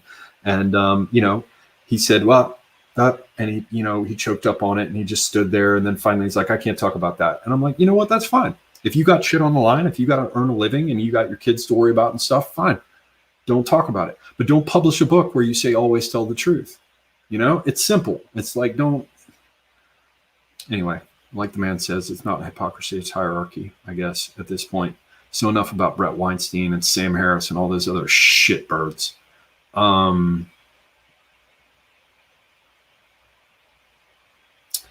Geiseric the Vandal says, do you think when the Turkish population is larger than the German population in about 50 years' time, whether Turkey will try to conquer the country of Germany from within? I don't know what you're talking about, 50 years. I mean, some of the neighborhoods that I visited, I mean, the last time I was there was some time back. It was probably 2013. And I wanted to have some Turkish food. So I went into a Turkish neighborhood in Hamburg. And I mean, I don't know what you're talking about, 50 years from now takeover. I mean, they've already got territory of their own as it stands. I think the important thing for people to understand is that the model, the way of thinking about things where you consider taking over territory in terms of it taking over the country, that's an elite operation, and the elites have no interest in nation states as it stands. So the first thing is that the countries as they exist are, to whatever extent they're not entirely a fiction, they're vestigial. And then the second issue is that if you think in terms of taking over the whole thing, then you miss the point, which is that it's a patchwork. There is no country left. They're just a series of country fictions. And it comes down to, I mean, what could be called a no-go zone is essentially just a smaller bit of territory. It's like, instead of looking at Germany as Germany post-Bismarck, like take a look at what it looked like when there was this patchwork of all these tiny principalities. To some extent, beneath the surface fiction of the nation state, you look underneath and you find there's this same competing multicultural diversification. And it really amounts to, temporary autonomous zones, more lasting autonomous zones, conflicting groups and interests as a patchwork, as all homogeneity and all foundations for a civil polity, are gnawed away by that same worm that gnaws at the roots of Yggdrasil. How you like that answer? 99 Iron Duke said, did you see How to Save the World in 3 Easy Steps by Brett Weinstein, mostly on China virus vaccine side effects? Yeeted off of YouTube. It's still on Odyssey. No, I didn't see it. I saw him, going around going, shucks, this is so rough for me because I'm fitting to get censored. My channel's fitting to be shut down, and I'm thinking about all the people who've had their channel shut down. Millennial Woes kicked off of there. James Alsop kicked off of there. Red Ice kicked off of there. And I'm just like, did this guy say a damn thing? Except serves you right, racist, supremacist. So yeah, I didn't see it, and fuck him. Fuck him. I mean, I get it. There are other people out there who want to keep a more open mind, who believe that it's better to be civil and to get what help you can where you can get it. And there's a place for those people. And I'm not knocking them, good, forgiving Christian people. I'm not knocking that either, and there are people who are just simply pragmatists, where you're like, if you alienate them, you make an enemy where there was just a neutral party. That's great. I wish him all the best, but I'm not like that. So fuck him. What's next?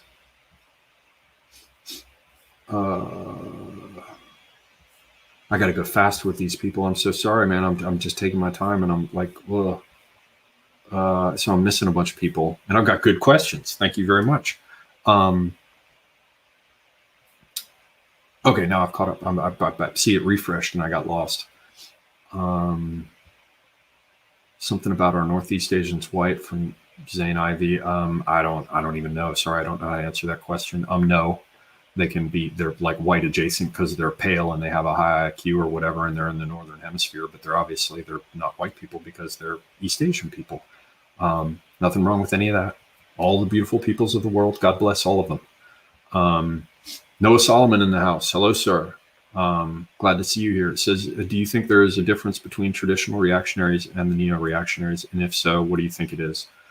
You'd have to ask somebody who's better with all of that, who's more knowledgeable, because I've only picked up a little bit, sort of that osmotically made its way over to me from talking to people who know much more about it. I'm not qualified to say, but from what I understand, all of Yarvin's stuff, if not all of it, much of it is basically just pulled from other thinkers, and that he doesn't present to my knowledge, what gets called neo-reactionary stuff as being some, you know, sprung full-blown from beneath a cabbage leaf, you know, ab nihilo brand new thing. I mean, it's really just a group of thinkers that he happens to have synthesized in his particular presentation. So I've heard people talk about Carlyle and others. I think James Burnham. You know, I'm not a person to ask. Somebody like Aaron McIntyre or somebody like Charlemagne could tell you more about that. So yeah, I wish I knew more, but there we are. Jessica Chiochi says, thoughts on trying to talk to family members about the anti-white agenda if they aren't fully aware of it and just having their lives in ignorant bliss, worth it or no? I mean, if you think you can make it work, sure. I've had no luck, none.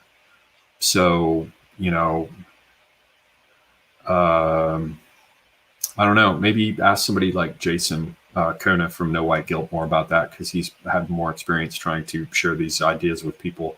I'm not much good at it. But I mean, if you think you got an opening and it can be done productively without risking a relationship, because, you know, you try to protect relationships with your family. You know, I would imagine people try to protect those more. So, you know, don't put those at risk. And that goes likewise for if you feel that not being honest with them puts it at risk, then, you know, be honest with them. But hey, I'm just not good at that kind of communication. You know, I mean, my track record certainly doesn't make it look like I'm any good at it, since I haven't convinced any of my own family members. I found that the people who were going to be convinced started listening pretty quickly. And there wasn't a bunch of like crazy resistance because they're intellectually honest and they're like, let me think about that. We'll see. I don't know about that. But, and then they come back and they're like, wow, you know, you did have a point there. So, you know, generally, here's what I can say. If it feels like it's hard work and you're not getting anywhere, then you're probably not going to get anywhere. Whereas people who are intellectually honest and open-minded will go off as adult thinking people and come back later and be like, that's interesting. Tell me more about this, that, and the other, you know? So,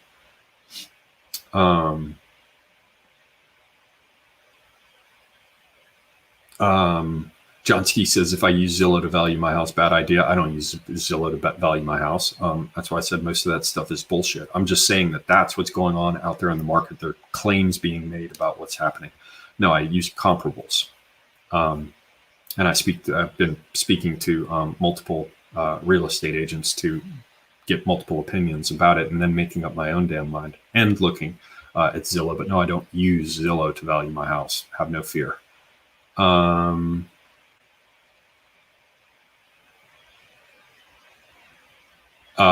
This is an interesting statement from one Magnesia Shan. I'm just sorry to say that I don't understand it and can't respond to it, but I'll read it. Have been to Africa Burn and saw the constellation of Aquarius with the naked eye. Magnificent, will only shoot revolvers. I don't know what it means, but it sounds good. And thank you. What else? Use the eunuch. I'm going off here to do some stuff before Unpopular Opinions. Yes, indeed. See you soon. And hey, everybody, I'll say again, Unpopular Opinions is coming up. If you don't follow AA's channel, I'm a big friend of his channel. I dig him. I dig the people over there. Good vibe, interesting discussion, and funny. They're funny. I'm not funny. I wish I could be funny. I'm not, but many of them are. So it's a great pleasure and relief for me to watch them.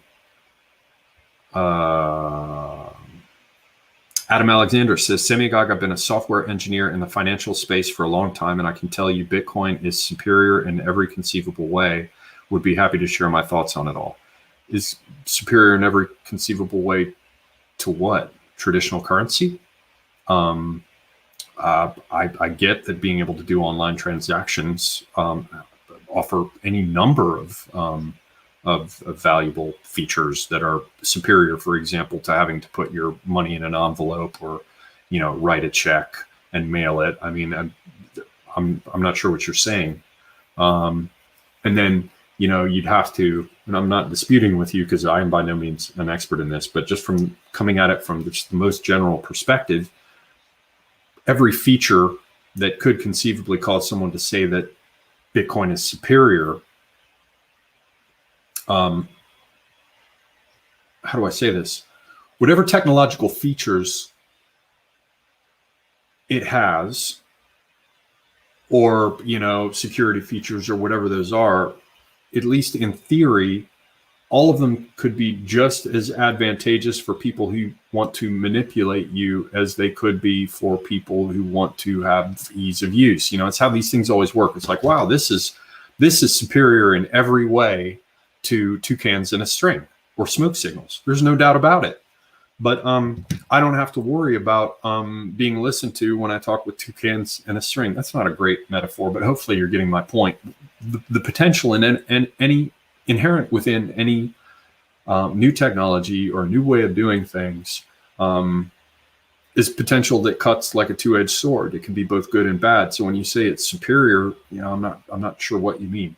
That said, I am no expert on certainly on software development or Bitcoin or cryptocurrency or even the modern world. So, you know, you get what you pay for when you ask my opinion. Yeah, because I'm offering it for free, so you know what that's worth. So don't blame me if I'm totally wrong. You were warned. Now here we got a question from GG saying you referenced FBI seizing the Bitcoin. I'm not sure it was Bitcoin. Maybe it was. If it really is the case that Bitcoin is unhackable so far, isn't the FBI just lying or something along those lines? I don't know. You know who you might ask? Adam Alexander, who seems to know something about this. I don't know enough. So what have we gotten to now? And now, what is the next question for us? A jogger shot up downtown Austin last week. This from My Name is Mud. Yeah, it doesn't surprise me. Depends on whether you're talking about joggers or joggers. Jessica Chiochi says, as a southerner, thoughts on going west of the Mississippi or stay east? Semiogogue. Man, that is a question.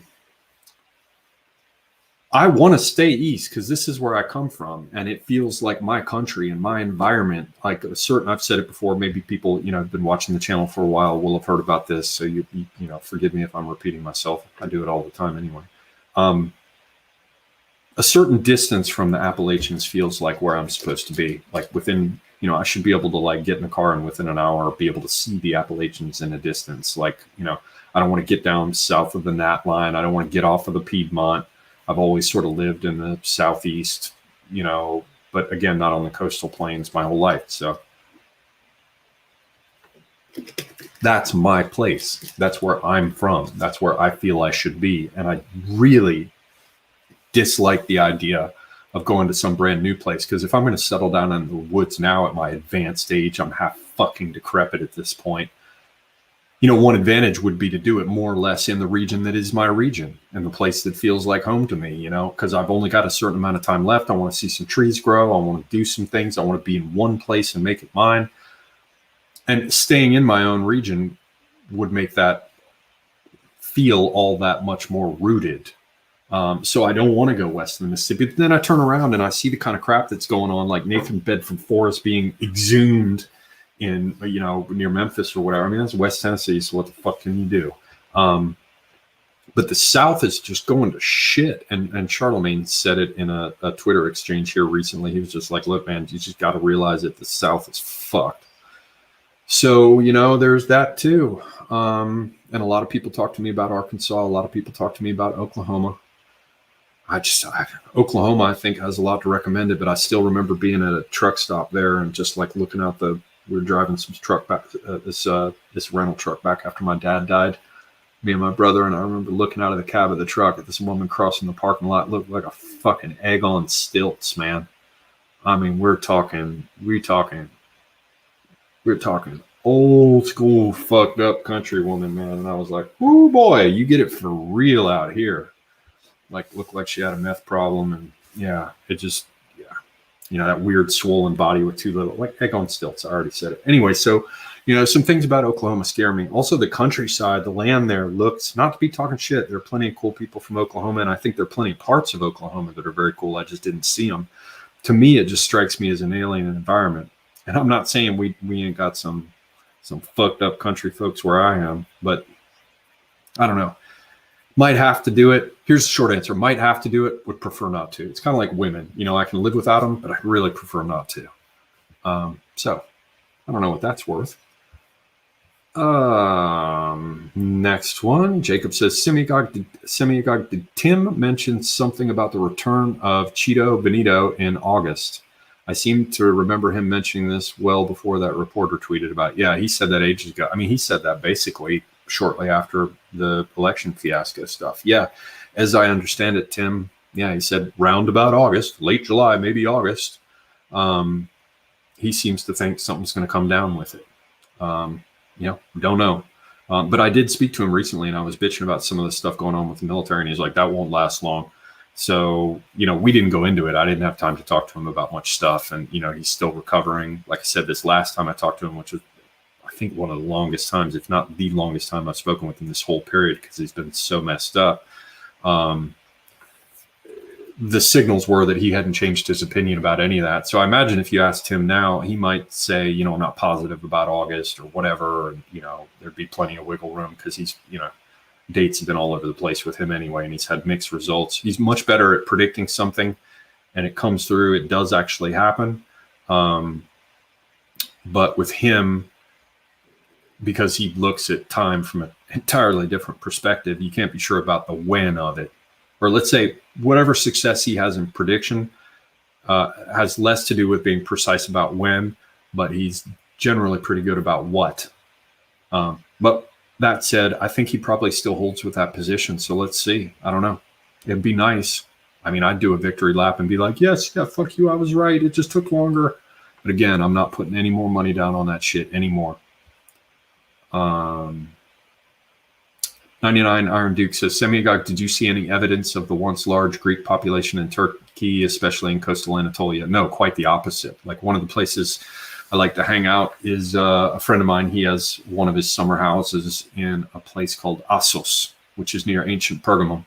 And this is that whole coastal region on the Aegean there, basically running from the Troad down to, I guess, right at the edge there is Kash, or anyway, the part of Turkey that is the coastline of Turkey that is westernmost rather than the southern coast, which they call more Mediterranean. That was very, the westernmost part was very Greek. And, you know, the houses all the Turks lived in, many of them are former Greek houses made of very thick stone. Actually, if you go to my introducing Semiogogue clip way back in the channel, it was done years and years ago when I was much more alt-light. It has some footage that was taken of the wind blowing through a window at my buddy's place, and it's one of those old Greek houses. But no, they've been for the most part, the population transfers in the 1920s, they got moved back to Greece and not treated very well once they got there. At the same time, the Muslims who were in those Balkan territories got pushed out. Some of them are still in the eastern regions of Bulgaria and things like that, but most of them got pushed back to Turkey. So most of the Greeks are gone. I met one, Cleo, a friend of mine in Istanbul, who's one of the few remaining old Rum families. It's like Armenians and Greeks. There's still a small population of them, mostly in places like Istanbul. And I think some have probably moved back, or some were moving back, but that may have changed under Erdogan. I don't know. But I think Cleo was telling me that, like, there's something like 1,000 Rum left. Rum is what they call the Greeks of Anatolia. There are only like 1,000 of them left, and most of them are in Istanbul. A lot of them out on Büyükada. So yeah, on the coast, no. Their houses are still there. Their temples and things are still there, but they ain't. And also, there are much better ancient Greek ruins in Turkey or in Anatolia than there are in ancient Greece, which is another irony. All right, we got about 17 minutes left. Let's see here what else we got for questions. Thank you all for hanging with me. Let me make this good here. What do we got here? What do we got for the next questions here? What do we have here? John Goris is asking about Anthony Burgess's book, The Wanting Seed. I know nothing about that. I'll have to take a look. John Goris, by the way, go to his channel, check him out. Ghost Tank, John Goris, animator. He's crazy as a shithouse rat. But I like a lot of his animations and his illustrations. He's kindly sent me a few. So check out his channel. Ogun Zion says, Semiogogue, agree that it looks like the age of the nation state is gone and it's back to geographically distributed nations. Yeah, we'll see, man. I mean, it could go in all kinds of directions, but right now it doesn't look good. Sarah Connett in the house saying, hey, Oliver, I hope all is well with you. Well, hello to you. Just joining the stream. How's Tim doing? I covered it quickly. When this is done, you can go back and sort of towards the beginning, I give the full details, but the very, very short version is that for a while there, he was saying he was getting better, but he wasn't sounding better.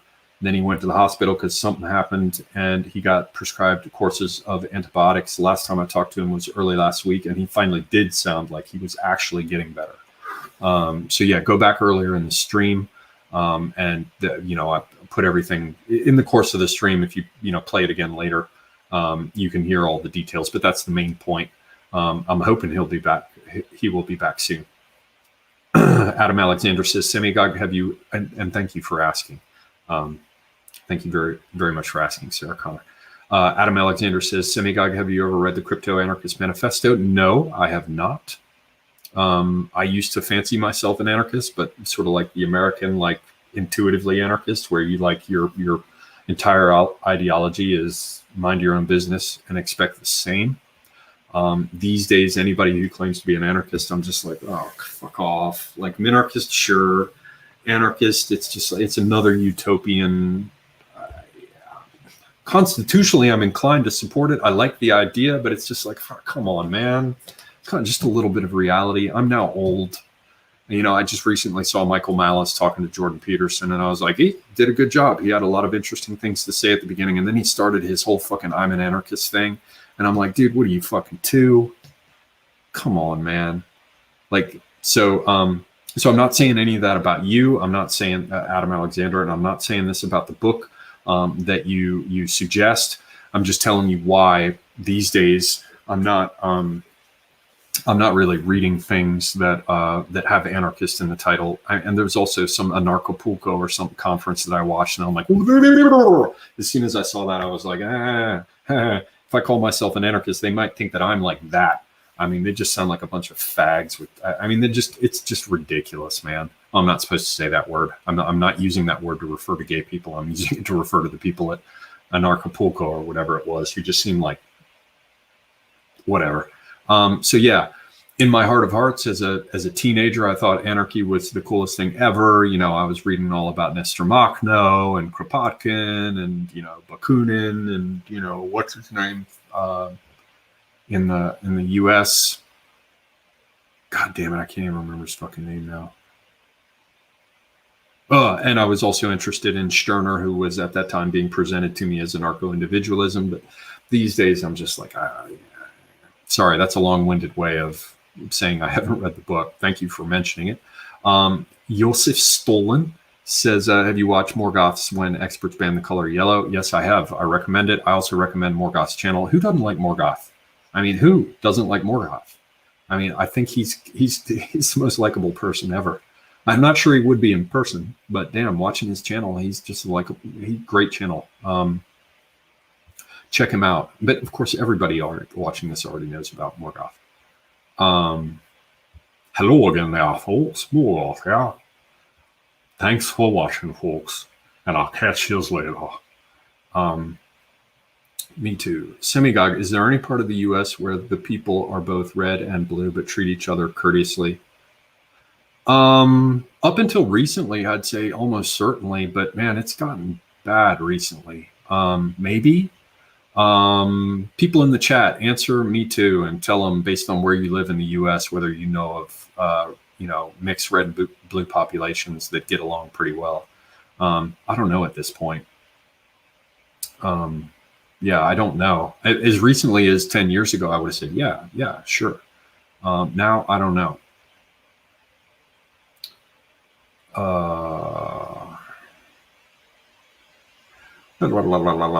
Ogun Zion says, Semiogogue, the west coast of, I'm presumably Anatolia, was Hellenic since like 800 BC, right?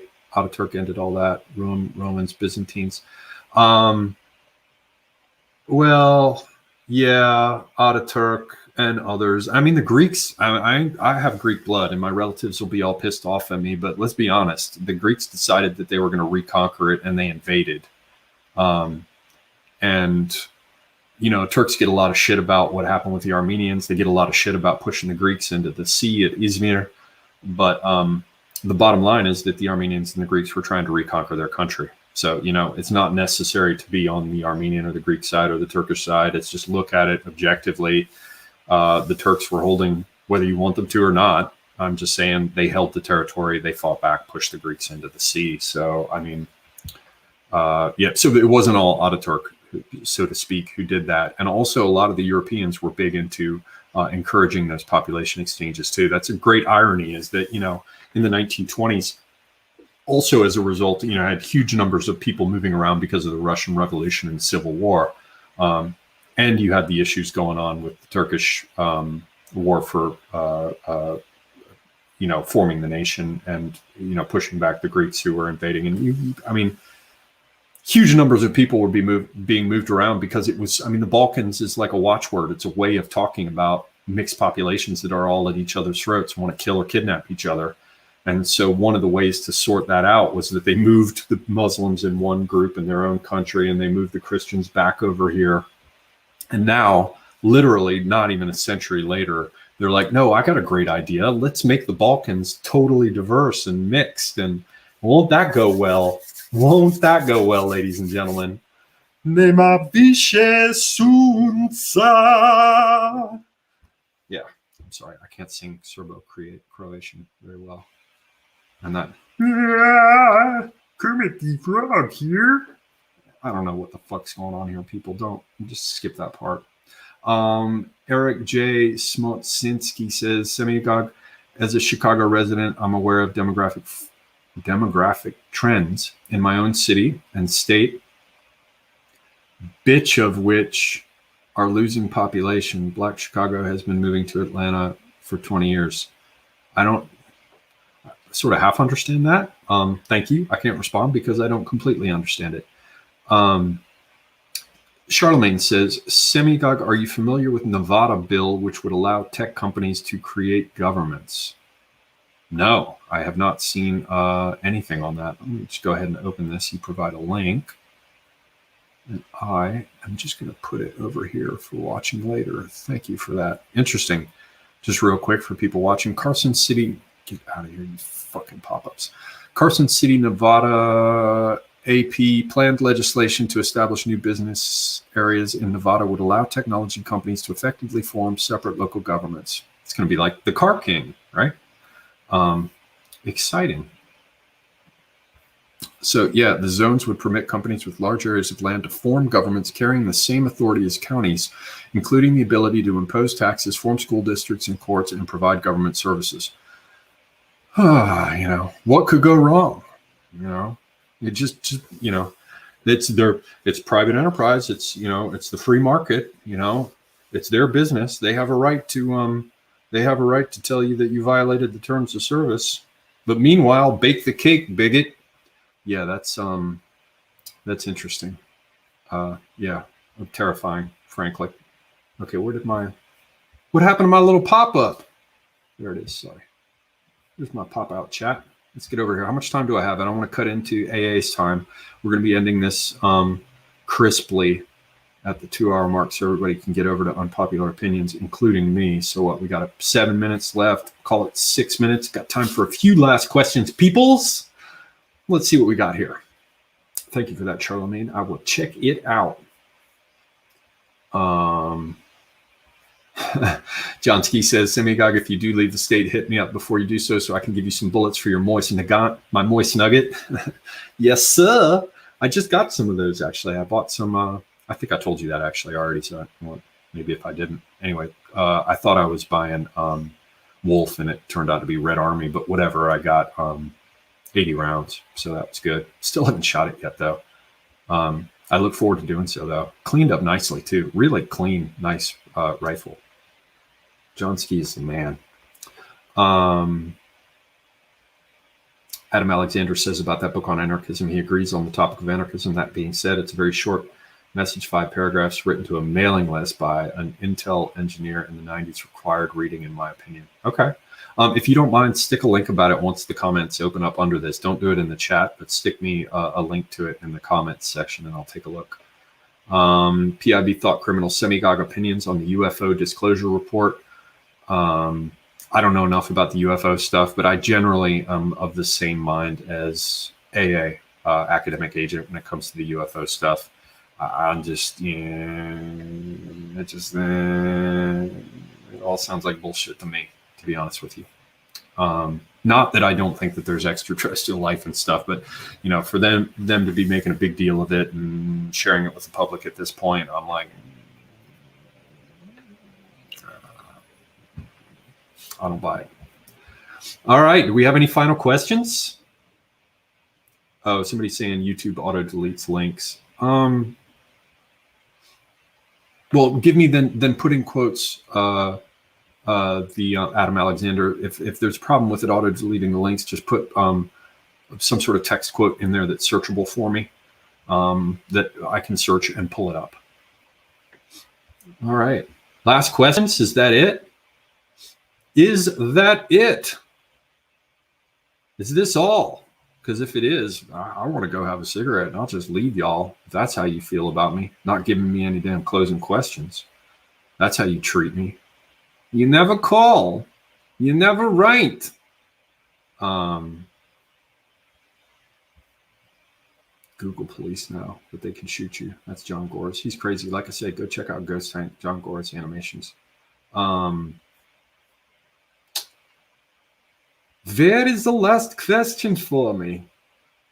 Jonas Paleologos says, how are Orthodox churches treated in Turkey? Well, badly, really. It's like this. They have their own space. They're allowed to stay there. They can even have services and things, but there's nobody to really come to the services. So, it's just tourists going in and out of them. There was one right on sort of up at the top of Istiklal Caddesi, right across from the French consulate, that I went in and stuff and looked at, because there was a cafe across the street from it where I used to chase ladies. Basically, there's no funding put into repairing them and the upkeep and keeping them nice. And so what ends up happening is they just slowly get shitty and fall apart. But they're, for the most part, not being bulldozed or whatever if they have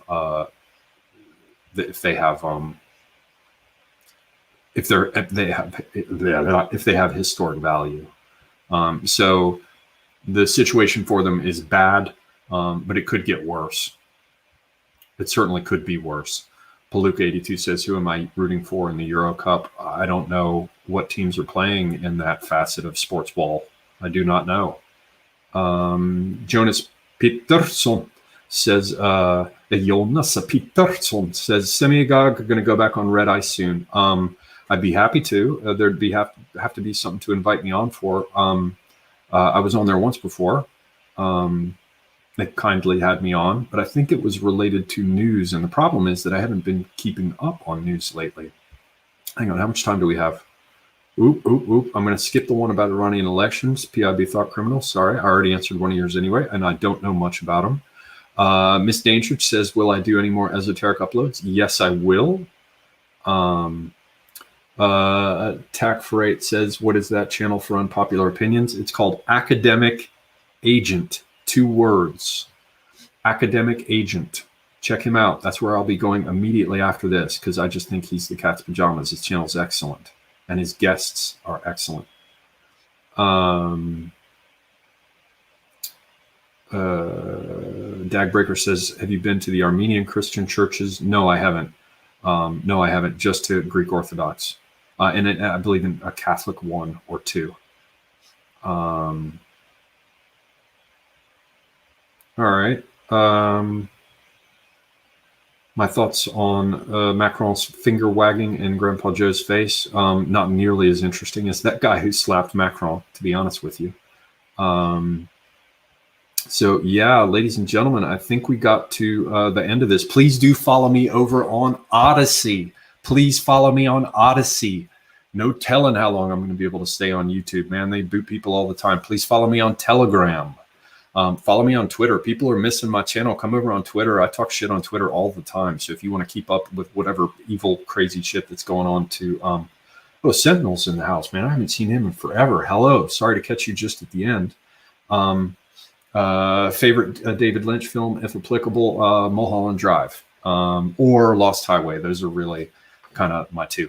Okay, I can't take any more questions though, because I got to get out of here in order to be under the 2-hour time limit and have time to get over to Unpopular Opinions. So everybody, buy my books, Vinculum. You can buy it over on Amazon, and my book of poetry. I got to go now. I love you all. We're coming up on 2 hours. It's 1 hour, 59 minutes and 45 seconds. This is it. I got to be out. Thank you all. It's been so wonderful. I love you all. Mwah, mwah. And that, ladies and gentlemen, is the end. And it's time for Semiogogue out.